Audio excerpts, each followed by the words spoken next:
to the bold analysis. William Samoei Arap Ruto and Raila Odinga were in Homa Bay today for a burial ceremony of a veteran politician, Phoebe Asio. And through that event, I'm going to demonstrate to you how President hijacked the solemn occasion to gaslight the Luo nation amidst the revolt, the complaint within the Nyanza region. And I want to demonstrate to you that what the president and Raila are doing is just gaslighting members of the public in terms of this and that is happening, but not in real sense. Nothing much can be seen from all this. Kindly subscribe to our channel, click the notification bell and like our videos. And thank you very much for supporting this podcast. Subscription is absolutely free. The advantage here is when you subscribe to a channel, you'll be getting notifications whenever we publish our videos. At this point, I want to tell you that the moment President Ruto and Raila Odinga decided that they were going to converge in Homa Bay, and that solemn occasion was used since moments before the president's jet left State House. This statement was released in public as presidential proclamation on compensation for protest and demonstration victims. I want you to read the spirit of this letter, the spirit and the tone of this letter, and you will understand that it is not just a coincidence that this came at a time the president was heading to Nyanza. This was an agenda being floated in public. Presidential proclamation on framework for compensation of victims of demonstrations and public protests. After just looking at the preamble, I just want us to look at this part. Whereas there is compelling national interest in establishing framework for accountability, redress and reparations for victims of demonstrations and public protests, including civilians and security personnel who lost their lives or suffered bodily harm during public protests and riots since the year 2017. And then they continue to say, mark the year 2017. Now, therefore, I, William Samoei Ruto, President and Commander-in-Chief of Kenya Defence Forces in excess of the authority vested in me by the Constitution of Kenya, hereby establish a coordinating framework for compensation of victims of protests and riots, which shall be vested under the Executive Office of the President. And of course, it continues to say, the Executive Office of the President shall discharge the mandate in collaboration with the Attorney General, Minister of Interior, and the National Treasury, and all the other relevant state agencies. Then, designate Professor Makau Mutua as Senior Advisor, Constitutional Affairs and Human Rights as Principal Co-Coordinator of this. Now, this letter, or rather this presidential proclamation, came as a sign of gesture that now William Ruto wants to compensate those who died during riots and were affected since 2017. Do they have the data? And do you believe that this is a genuine framework to compensate? Since 2023 protest, the first protest when Ruto came to power, he insisted that genuine protests were infiltrated by criminals, and according to him, police were always on the right, and those who were protesting were on the wrong, and those who were killed were criminal elements who just went there to rob people. compensation. And to show you that this was a well choreographed, a campaign plan, I want you to look at the signage here. In witness thereof, I hereunto have set my hand and caused the public seal of the Republic to be affixed to this presidential proclamation on the 6th day of August in the year of the Lord 2025. 6th of August. This means this was done on 6th of August. Today is 8th. So it was done, kept somewhere, only signed today to be released on 8th, moment before he flew to Homa Bay. And by the time the president was leaving State House, he was living here with a political tool. To go and tell Homa Bay, and of course Luo, amongst other areas, have suffered police brutality even in the past, to tell them that we are coming to compensate you. If you look at that, since 2017, has President just realized that I need to compensate now? And please don't get me wrong. Let me get it one. Compensating people by giving families. You know, the compensation, you cannot kill people and splash checks of millions and say, I want to give you money because I'm... Remember, the compensation is not a money thing. It's not an exclusive. I'm not saying it's bad to give those families money, but a more appropriate one, or it will be accompanied by justice. Even if our parents would receive how much millions, but a more satisfying one is to see a police officer who shot Rex, who ordered Albert to be killed, who killed the lady in Nanyuki, who killed the 12-year-old girl in Dumberi, even like that mother in Dumberi. Even if you give her 1 million, will that return the daughter? So the president should not gaslight the public with compensation checks. Apart from the checks, a more appropriate one is to see the police, the men and women who killed innocent protesters, being arraigned in court. That even from 2017, I remember when Raila was leaving airport, it's reported that more than 100 people could have died on the way, just between JKA to Nairobi, for Raila kuingia Nairobi. And that is why that 30th one was not repeated. Uhuru Kenyatta said we don't want it to. So the president can tell us about how much billions he wants millions set aside. But that does not make more sense. Okay, how about if there are protests in 2027 and more people are killed? Will you be able to pay more? Do you justify killing by paying? It is not wrong to pay, but payment compensation should not replace justice. Remember, compensation is not an act of justice. You need to know that. Now, just to show you this was the agenda, the first person, Luo speaker who was speaking in that event was actually, and by the way, let me tell you, the moment you see government forming task force, commission, framework, working group, no, those are delay tactic tools. Those are delay tools. When someone doesn't want to do something, want to masquerade the framework, and remember it has taken 120 days. So we will track what they will do within 20 days, how many families they will do. And you know what they will do?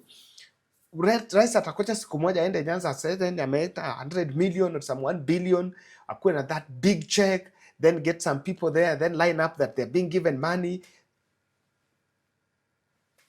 Okay.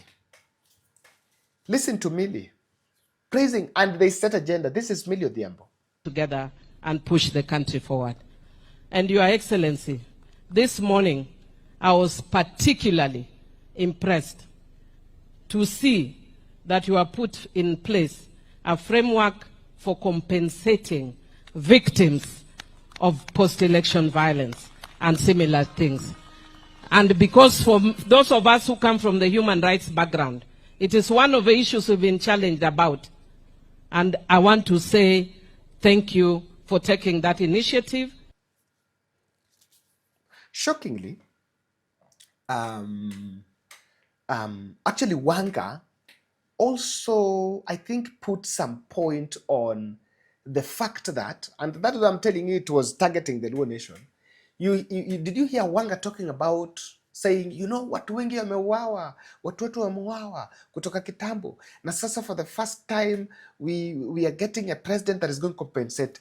Today is historic because since the beginning of this country, we have had many reports, and the reports have always spoken about compensation, but nobody has ever implemented those reports.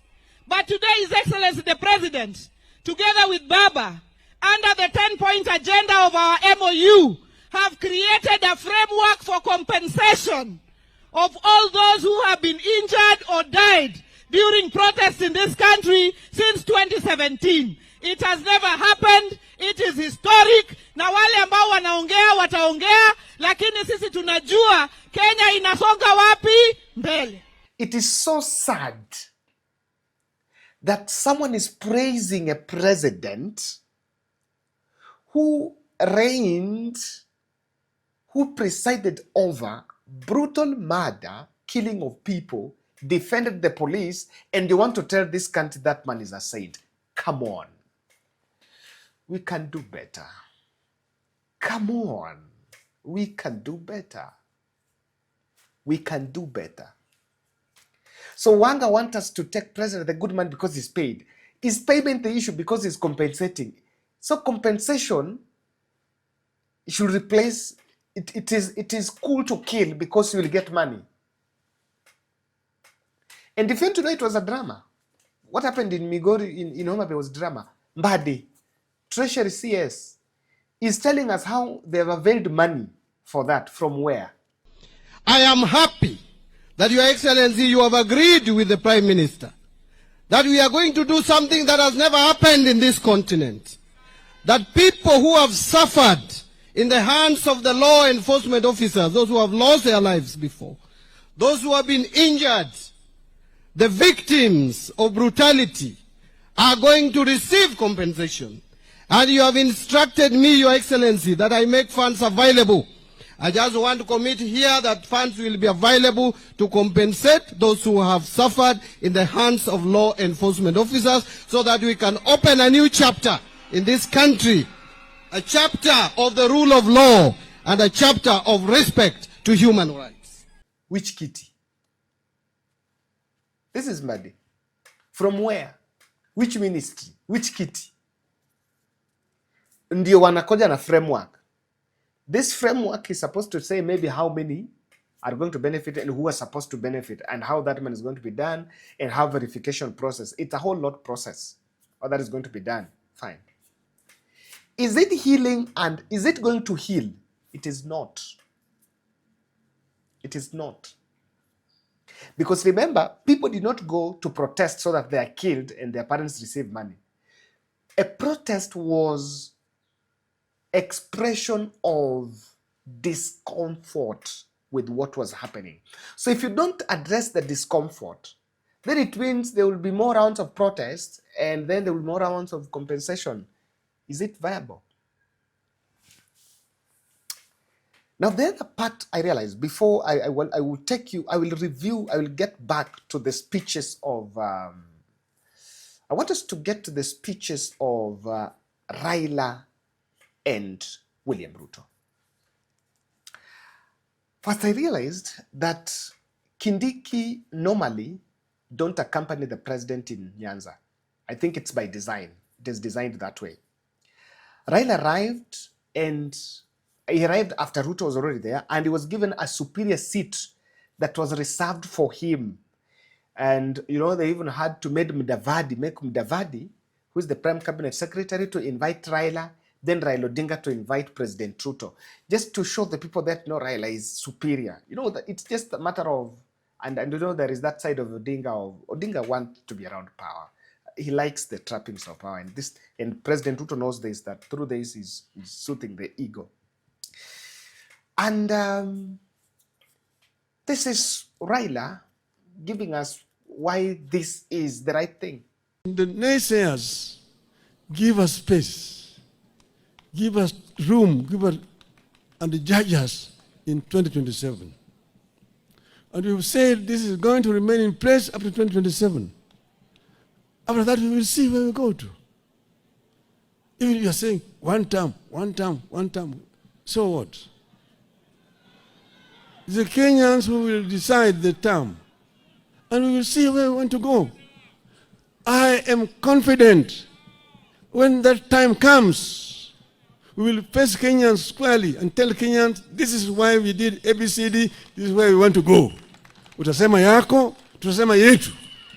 Tuone Wakenya watamini nani. So hivyo mimi sina wasiwasi. Piga kelele. Piga kelele namna hiyo. Bweka tu. Kunguni hiyo ni kama hiyo ngurumo ya chura.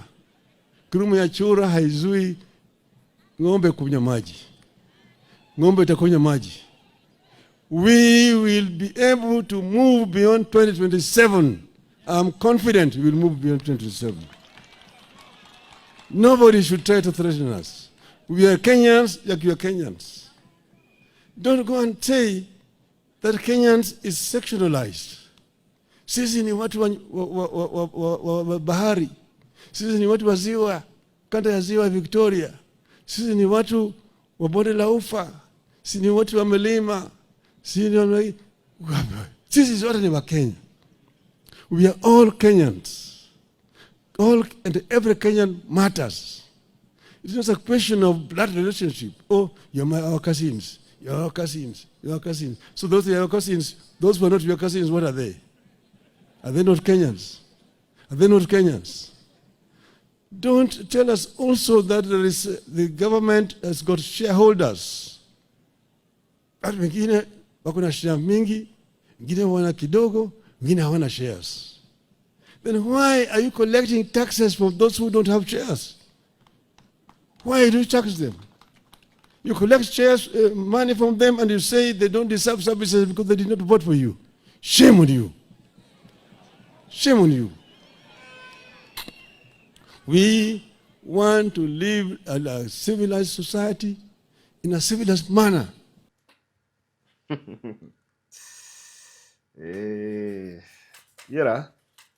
Why this is the right thing, no compensation, things like that. If all this is happening because of Sifuna, then I think we should thank Sifuna for really awakening the political class. When Ruto took to the podium, he's talking about this compensation from 2017 as a way of reconciling the country.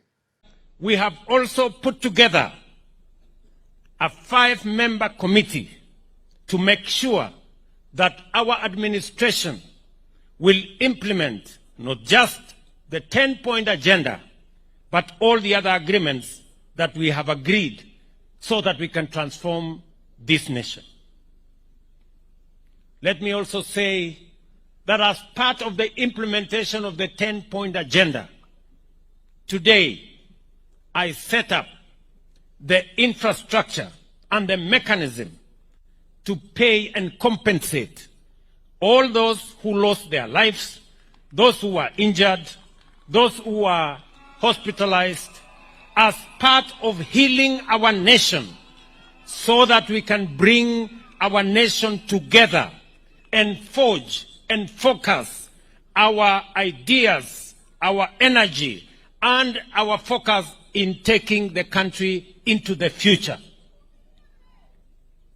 Let me also say that as part of this momentum, Baba and I have agreed that we will also make sure that the agreements we have signed under the 10-point agenda and all the other commitments that we have made on devolution, on implementing NADCO, on implementing all the other programs, will be undertaken by making sure that our parliamentary groups are aligned so that they can assist us process the necessary documentation, pass the necessary legislation and provide the necessary funds for us to be able to implement the commitments we have made.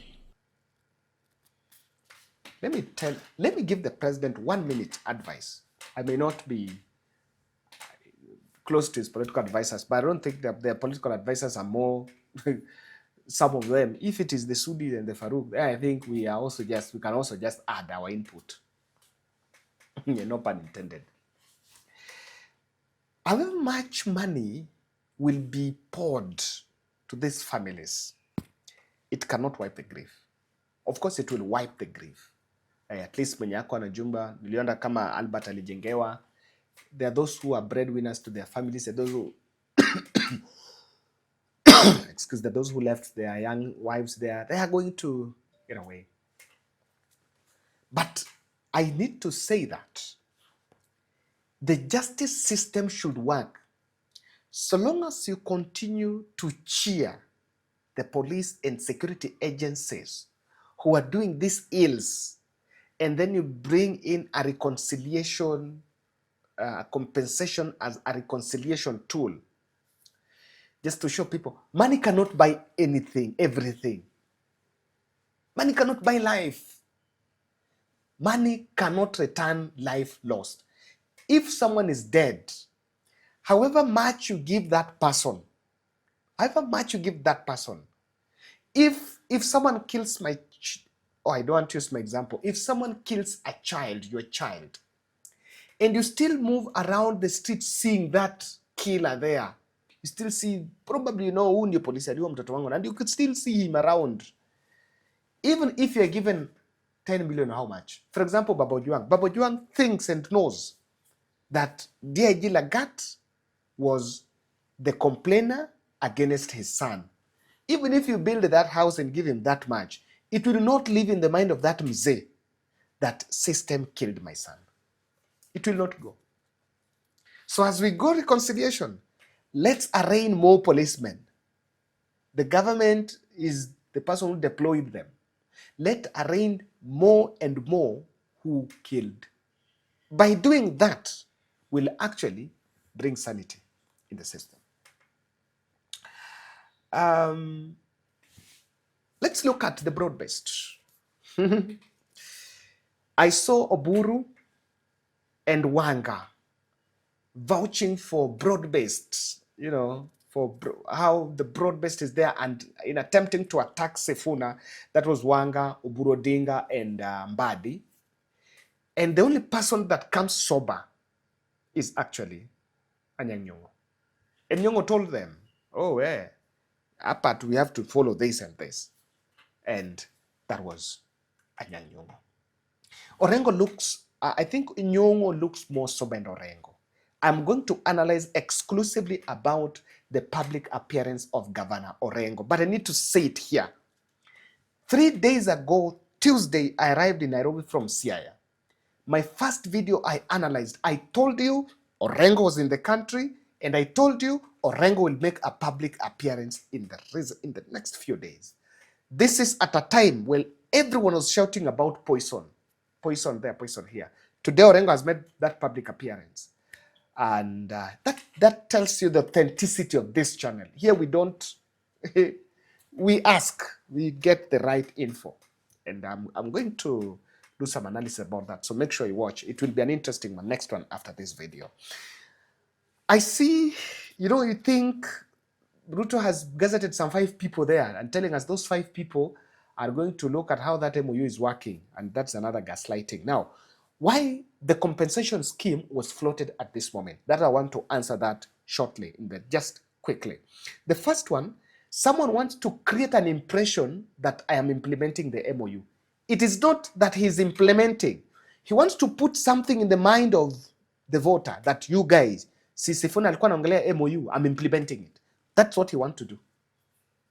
The second reason why this scheme has been floated is Ruto realized that conclave, that Raila's conclave that they were trying to push backfired. The youths were saying, we'll want to bring the dead, the ones that you've killed, to that conclave. Someone said, Raila Odinga wants just this conclave for another fair share of Ruto's government. And they realized that it was rejected. It couldn't get anywhere. And that's why this was actually brought up, just to bring another convo. And again, Ruto is planning to gaslight Nyanza region with the money. He just wants to go and pour money. And you know, yeah, some of those people who are killed come from families that are very vulnerable, and be given money and then made to make statements about, I've forgiven the president, let's forgive ourselves, this and that.